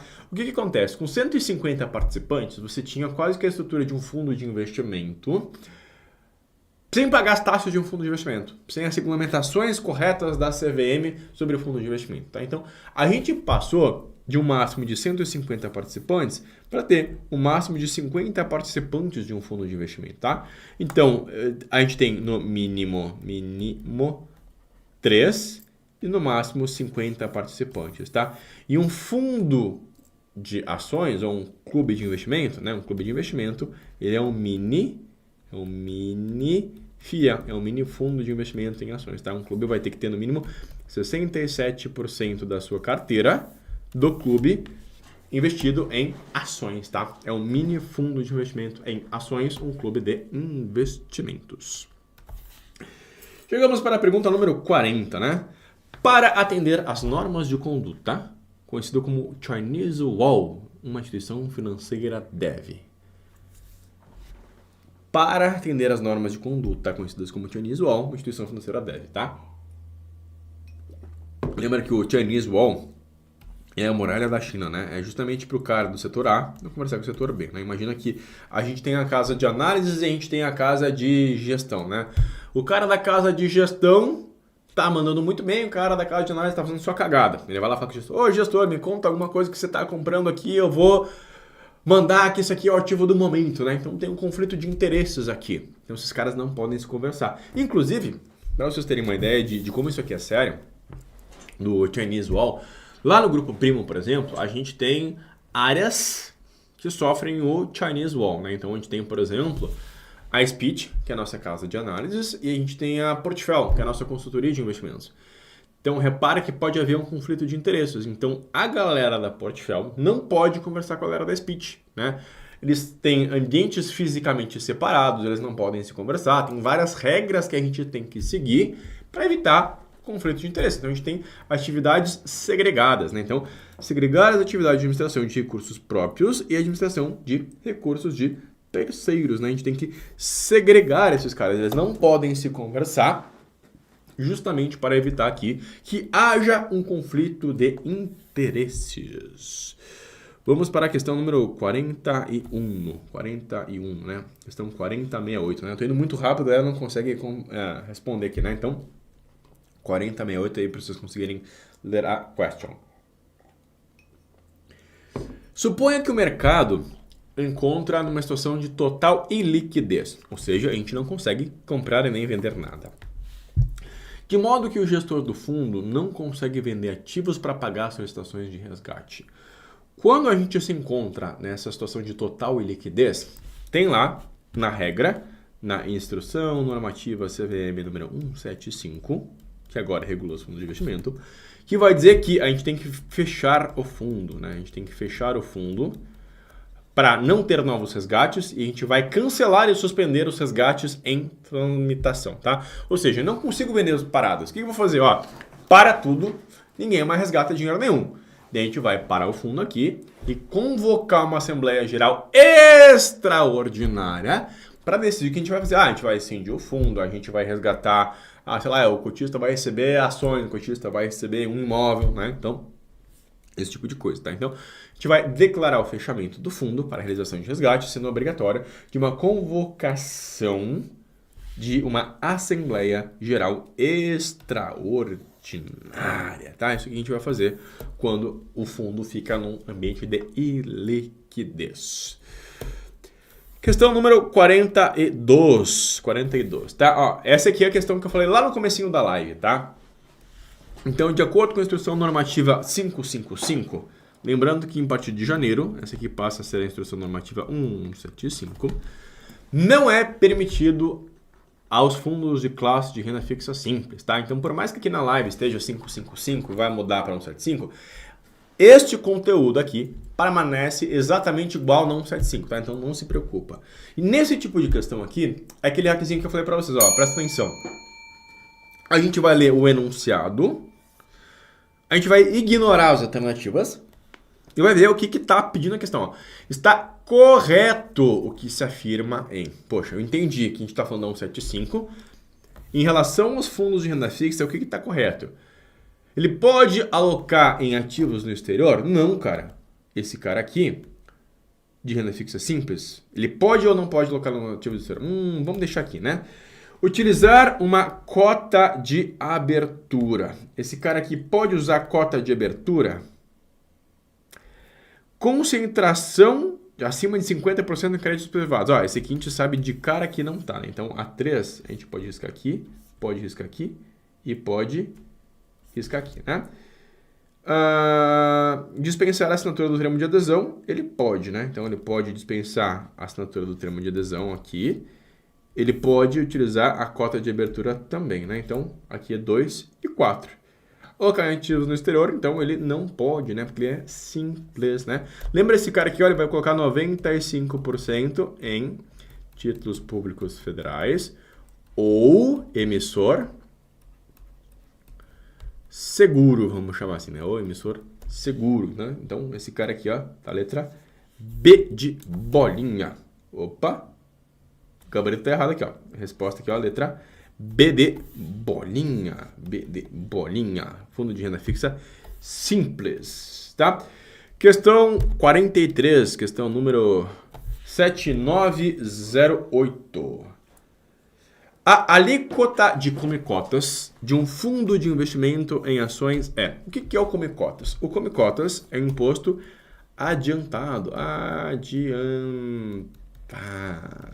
É um imposto adiantado, né? Vai lá nos últimos dias úteis do mês de maio e novembro e ele vai cobrar o imposto de renda na menor alíquota, ok? Então, se a gente estiver falando de um fundo de longo prazo, ele vai cobrar 15%. Se a gente estiver falando de um fundo de curto prazo, ele vai cobrar 20%, tá? Aqui vai se aplicar isso aqui a um fundo multimercado, a um fundo de renda fixa e a um fundo cambial. No fundo de ações, não tem come-cotas, tá? O come-cotas não é cobrado, ó. Não cobrar no fundo de ações. Por quê? Como é que eu vou cobrar imposto de renda no fundo de ações se tiver prejuízo? Então, como é que eu vou antecipar o imposto se lá na frente o cara não tiver que pagar o imposto? Será que o governo ia devolver com juros esse dinheiro aqui? Não, né? Então, a alíquota do come-cotas em um fundo de investimento em ações é zero, zip, nada, niente, tá? Então, resposta aqui pra gente, ó, letra C de cachorro. C de cachorro. Vamos para a questão número 44. 44. Olha o palhacinho aí. O que tá rolando? O que tá rolando? Ó. 4401. Um cliente investiu em um fundo de investimento de longo prazo. A alíquota do imposto de renda retido nos meses de maio e novembro será de... olha que louco, ó, a gente tá falando do Come Cotas. Acabei de explicar, ó, longo prazo, a alíquota mínima é, ó, 15%, ó, de 15%, ó, a resposta letra A de acertei. Acertei. Vamos para a questão número 45. Vamos lá, que a gente tá andando pro final da nossa prova, hein, ó. Mantenhamos a calma. Segundo a instrução normativa 555, a nossa querida em sequência 175, os fundos de investimento são classificados de acordo com o risco o qual o fundo está exposto. Essa classificação é... Então, são os 4 carinhas que eu acabei de explicar para vocês, né? Então, a gente tem lá o fundo de renda fixa, o fundo multimercado, a gente tem o fundo cambial. Esses 3 caras aqui pagam o Come Cotas. E a gente tem um fundo de ações que não paga o Come Cotas, né? Então, renda fixa, cambial, ações e multimercado. Ó, a resposta aqui, ó, letra A. Acertei de novo. E olha que louco, galera. Tá vindo várias questões, ó, com letra A seguida, né? Isso aqui também acontece na prova. Justamente você começa a se duvidar, meu Deus, será que eu tô botando tudo letra A? Sim, acontece, tá? Inclusive, eu já fiz uma prova da CEA uma vez que veio 17 letra A ou C, não me engano direito, tá? Que tava 17 questões seguidas, tá? Em fundo de investimentos, a alocação em diferentes classes de ativos é conhecido como diversification. Diversification, né? Tributação é o imposto de renda. A carteira são os ativos, né? Quais são os ativos que compõem esse fundo, né? A cotização, né, é o tal da marcação a mercado, né? De como que a cota funciona, né? Então, a quantidade de ativos, né, é a diversificação. Essa questão aqui é barbadinha, né? Vamos para a 3850. Ó, já estamos chegando aqui ao módulo 6. Começamos a falar de previdência. Uma diferença entre o PGBL, o Programa Gerador de Benefício Livre, e o VGBL, o Vida Gerador de Benefício Livre, é o fato de que, ó, como a gente vai entrar nesse módulo aqui, ó, é importante a gente saber de algumas coisas básicas, tá? O PGBL, ó, PGBL, né, lembra de puta que pariu. Por quê? Esse cara aqui, ele tributa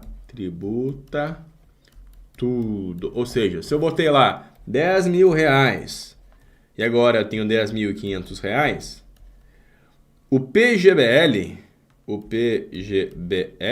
né, porque puta que pariu, ele vai tributar os 10.500, ele tributa tudo. Agora, o VGBL, ele vai tributar os 500. O VGBL tributa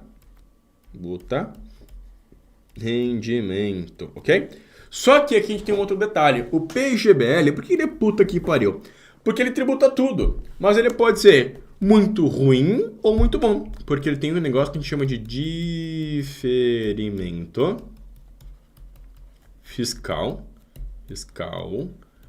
de até 12% da renda tributável, tá? E para o contribuinte obter o benefício dessa renda tributável, ele precisa fazer a declaração completa do imposto de renda e ser contribuinte do INSS, tá? Pré-requisitos básicos, ok? Agora que a gente já deu um overview aqui, ó, vamos ver aqui as alternativas, tá? Qual a diferença? No VGBL é possível deduzir até certo limite o valor das contribuições do cálculo de R. Não, esse aqui é o PGBL, ó, puta que pariu, né? Então, no PGBL é possível deduzir até certo limite de 12% o valor das contribuições da base de cálculo do imposto de renda da pessoa física. Beleza, esse aqui tá ok, né? O PGBL é repassado ao participante todo o rendimento obtido. Não, né? E o VGBL também não é participado todo o rendimento obtido, né? A gente vai diminuir aqui, ó, imposto de renda.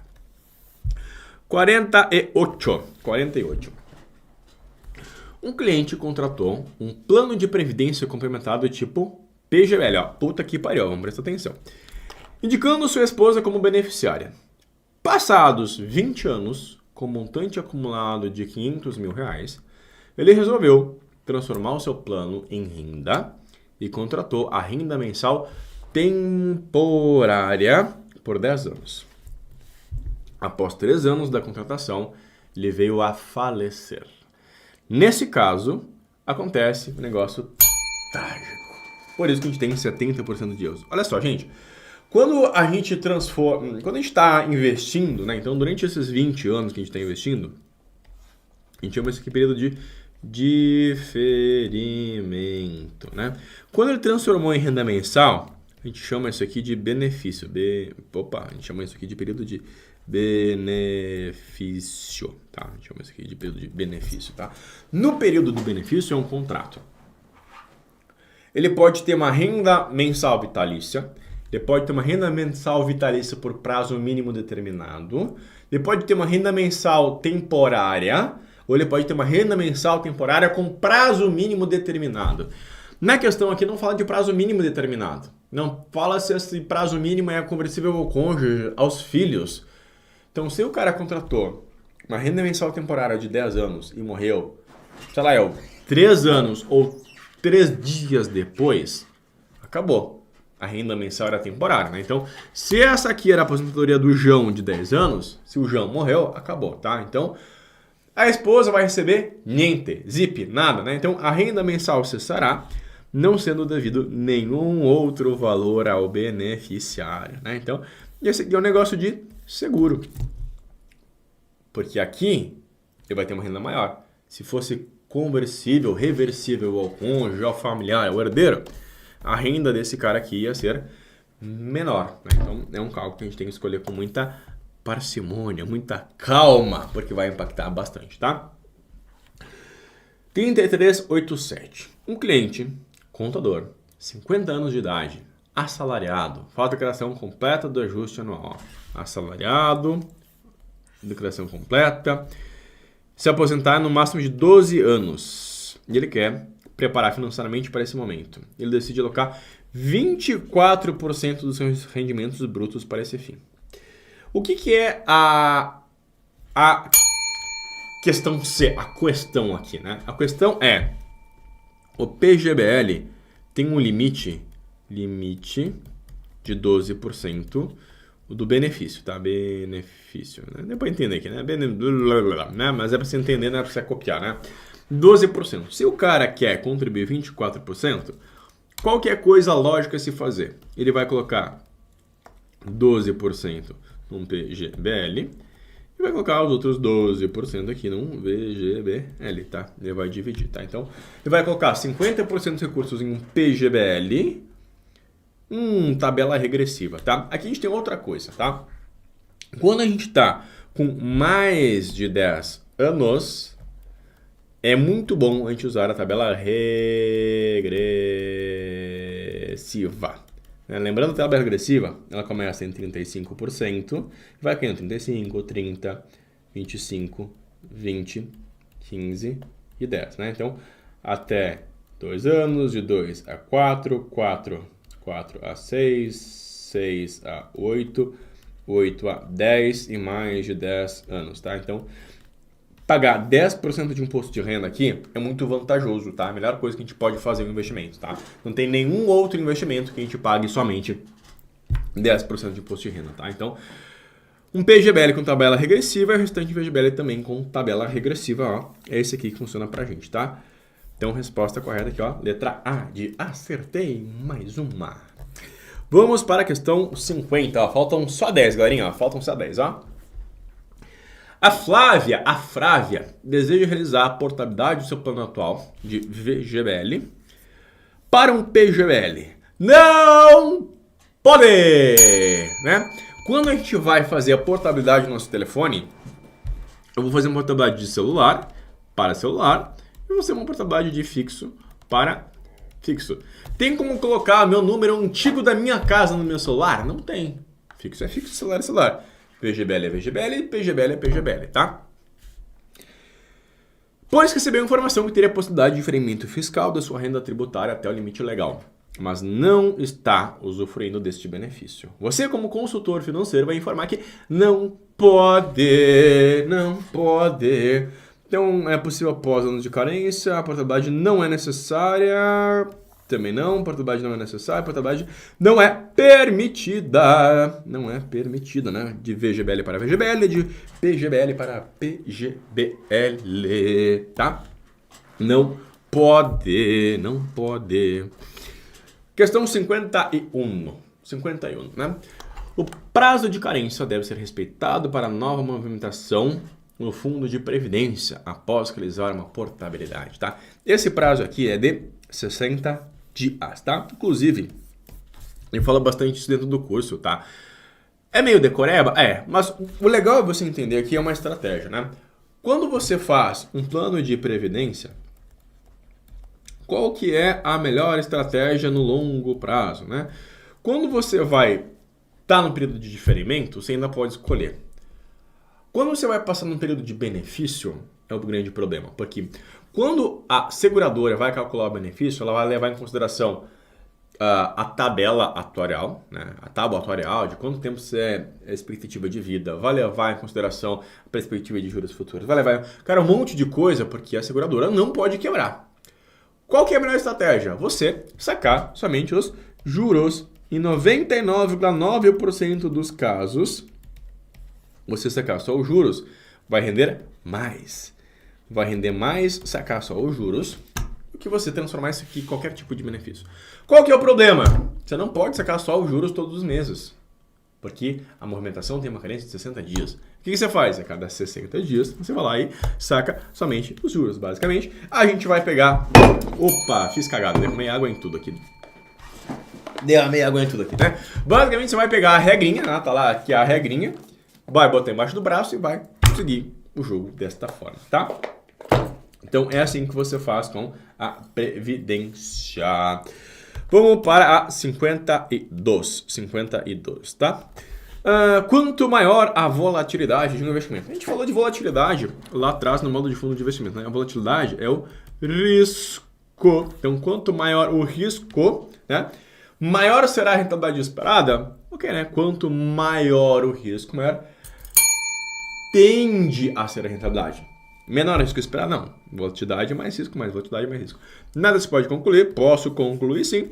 E menor será a rentabilidade esperada? Na verdade não, né? Maior será a rentabilidade esperada. Então, quanto maior o risco, maior tende a ser a rentabilidade. Questão número 53. 3 opções de investimento. A, B e C. Deixa eu até tomar o último gole d'água que sobrou, depois eu vou ter que limpar a bagunça aqui. Opções A, B e C apresentam a mesma duration, né? Então, apresentam, em termos leigos aqui, né, o mesmo prazo. Vamos interpretar assim que vai ajudar a nossa vida, né? O investidor escolhe a opção B. Então, a gente tem 3 investimentos que vencem no mesmo dia. O prazo A é 1 ano, o investimento B é 1 ano, o investimento C é 1 ano, né? O cara escolheu o B. Sabendo que os 3 investimentos apresentam o mesmo retorno, então todos vão 10%, 10%, 10%, né? Podemos afirmar que o investimento B tem maior risco que o investimento A e C. Na verdade, o que uma pessoa normal investiria aqui, né, cara? Por que pessoa normal, né? Porque normalmente a gente não tem todas as informações de risco. Então isso aqui é uma hipótese, isso aqui é um economês, isso aqui é um cenário hipotético, como é que chama? É uma utopia, né? A gente nunca vai saber isso aqui, senão ninguém investiria nos investimentos A e C, né? Então, a gente vai acreditar que o investimento B tem um risco menor, né? Porque eu quero correr o menos risco. Por que eu vou investir num negócio super arriscado? Por que eu vou investir na Argentina para ganhar 10% se eu posso investir no Brasil para ganhar 10%? Nunca vou investir na Argentina para ganhar 10%, né? Eu vou investir num lugar mais seguro, ok? Questão número 54. Considerando ativos com correlação diferente de 1, o gestor deseja diminuir o risco de uma carteira, deve adotar uma estratégia de diversificação com ativos não correlacionados, né? Diversificação dos investimentos. Então, obviamente aqui, ó, então concentração não, né? A gente concentrar, a gente aumenta o risco, a gente vai diversificar para diminuir a volatilidade, né? Quanto mais ativos diferentes a gente tem, mais diversificado, né? É aquela história de que, cara, eu vou investir numa carteira de ações, eu vou ter Itaú, Bradesco, Santander e Banco do Brasil. Tá diversificado? Não. Se der ruim no setor bancário, eu vou tomar um tufo. Agora, se eu tiver Porto Seguro, Itaú, Vale do Rio Doce, Droga Raia e, sei lá, Alpargatas. Setores nada a ver. Então, se der ruim no setor financeiro, eu vou ter outros setores diferentes que vão me ajudar a me sustentar aqui, né? Então, eu vou diversificar para diminuir a volatilidade, né? Então, quando eu diversifico, né, a volatilidade é igual ao risco. Vou diminuir o risco da minha carteira. E temos um carinha aqui, ó, o índice Sharpe. Quem é o índice Sharpe? O índice Sharpe é um índice que mede a relação de risco e retorno, né? O índice Sharpe vai medir qual que é o índice risco e retorno. Então, quanto melhor o índice Sharpe, melhor vai ser um negócio, né? Vai ser um fundo de investimento, vai ser uma carteira, né? Então, o índice Sharpe serve para medir o retorno em função do risco assumido de uma carteira, né? Ele mede a relação aqui, ó, exatamente de risco e retorno, né? Então, quanto melhor o índice Sharpe, melhor a relação, né? Ou seja, eu estou correndo igual a gente analisa um carro de cavalos por peso, né? Então, é maior a eficiência desse fundo aqui, a gente pode dizer de certa forma, tá? Questão número 56, né? O investidor A possui uma carteira composta somente por ações de empresas de energia. O investidor B possui uma carteira com ações de empresas do setor de energia, varejo e alimentos. Pode-se dizer que o risco total da carteira do investidor A tende a ser, ó, o A só de energia, né? Então, o investidor A é meio burro, ele está correndo muito risco. Então, ele vai ter maior... pode-se dizer que o risco total da carteira de investidor A é maior, né? Então, ele é maior do que do setor B, do que investidor B, né? Então, é o mesmo exemplo, né? Então, não sabia que vinha essa questão aqui, mas eu dei o exemplo de um cara que só investe no setor bancário. Ele vai estar com muito risco, ele vai estar muito concentrado. Aí o cara que investe em diversos setores, ele vai ter menos risco, ele vai estar com o investimento dele mais diversificado. 57, patinete. O risco de liquidez decorre do mercado apresentar... O que é o risco de liquidez? A liquidez é facilidade ou dificuldade de a gente transformar um ativo em dinheiro. Se alguma coisa está ilíquida, significa que a gente não consegue transformar aquilo em dinheiro, né? Então, quando que está ilíquido? Por exemplo, eu estou tentando vender meu carro faz 90 dias e está difícil pra caramba de vender. Por quê? Tem muito carro no mercado. Durante a pandemia, eu troquei de carro e quis vender meu carro. Cara, eu estralei o dedo, a própria concessionária comprou meu carro por um valor maior do que eu tinha pago. Por quê? Não tinha chip, não tinha carro no mundo. Todo mundo queria carro. Agora, a produção voltou ao normal, socaram um monte de carro, tá sobrando carro. Ninguém quer meu carro.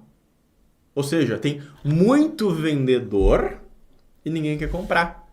O que eu estou fazendo? Baixando o preço, baixando o preço, baixando o preço. Ou seja, tá difícil vender, né? Mesmo por um preço bem abaixo do mercado, tá difícil, né? Então, a gente tem muitos vendedores e poucos compradores, porque quem queria trocar de carro já trocou e agora tá sobrando carro no mercado, tá? Então, muitos vendedores e poucos compradores. Questão número 58, né? O retorno de uma carteira e seu risco são demonstrados por... Não, como é que a gente calcula o retorno, né? A gente vai pegar a média e o risco é calculado pelo desvio padrão, né? Então, média e desvio padrão. A mediana, a moda, a gente vai entender as medidas de tendência central, que a gente chama, né? A correlação vai medir o quanto um ativo está relacionado com o outro, né? A correlação é importante porque ativos do setor bancário ali, por exemplo, todos têm uma correlação próxima a 1, né? Se um sobe, todos os ativos do setor bancário sobem. Agora, um setor bancário e o setor de saúde tem uma correlação próxima a 0, ou seja, o setor financeiro e o setor de saúde não tem nada a ver. Então, eles vão estar descorrelacionados, né? E a variância vai ser importante para a gente encontrar o desvio padrão. Então, a variância é um requisito do desvio padrão, né? Então, a gente vai analisar aqui o risco e o retorno com média e desvio padrões. Vamos para a penúltima, questão número 59. Sabendo o valor da variância de uma série histórica, podemos descobrir o desvio padrão. Acabei de falar sobre isso, né? O que é a variância? A variância, a gente vai ver a média, né? A gente vai ver a média de retornos, né? A gente vai ver a média de retornos. Então, a média de retornos, então, respondendo mais um pouquinho na questão anterior, né? Como é que a gente vê o retorno? Pela média. A gente vai pegar todos os ativos e vai ver a média de retornos, né? Se a gente pegar cada ativo e ver a diferença da média, sei lá, a média foi 10 e esse cara aqui teve 5, essa diferença de 5 aqui, a gente vai chamar de variância, né? É o quanto ele variou da média. Se a gente tirar a raiz quadrada dessa parada aqui, a gente vai chamar de desvio padrão, que a gente usa para medir o risco, ok? A média não tem nada a ver, a covariância não tem nada a ver, a mediana também não tem nada a ver, tá? Então a gente chega aqui, ó, é o desvio padrão, né? E chegando para a última questão, eu tenho que sair do escritório às 22 horas, senão eu vou ficar preso aqui para sempre. E não tem nem comida e nem água por causa das enchentes aqui, né? Então vamos lá para a questão 60, ó. Um profissional recomenda aos seus clientes a compra de ações da empresa em que a sua esposa trabalhou no IPO recentemente. Interessante, né? Ele não revela essa informação para seus clientes. Neste caso, houve um conflito de interesses, tá? Ele não fez um front-running, né? Ou seja, ele não jogou uma ordem na frente de uma ordem grande. Ele não fez um insider trading, ele não tinha informações relevantes, não tinha informações confidenciais, né? Confidencialidade, cara, não houve também. O que houve aqui? Um conflito de interesses, né? O conflito de interesses, ele sempre vai acontecer. Agora, a gente tem que explicitar, né? Por exemplo, eu falei aqui que a gente tem a Portfel no grupo. A Portfel faz parte do Grupo Primo, é uma consultoria financeira que vai ajudar vocês a investirem melhor. No grupo a gente também tem uma casa de análises. Poxa, se eu não falar para você, isso aqui é um conflito de interesses. Eu estou explicitando, né? Então, vai haver conflito de interesses, mas eu estou fazendo a minha parte como profissional aqui, dizendo sobre isso e evitando, então, o conflito de interesses.